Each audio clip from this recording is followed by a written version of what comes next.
linguistic concept that has been psychologically and sociologically misconstrued interpersonally in all different forms of culture. Like, why is irony, studies have shown you find far more prevalent in teens. So we've explored two subsets of linguistics. We've explored phonetics, we've explored phonology. We have morphology, which we'll probably bypass, which is the breakdown of words into morpheme, variation of the actual rock color itself. To give that, to articulate this theoretically, you have to go into a lot of details.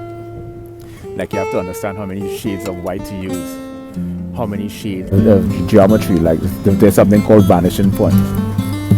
Vanishing point is the point, there's a point at the horizon, it's like a V, expanding V, where the two receding lines of the V diminishes. And this is like a geometric reference point for illustrating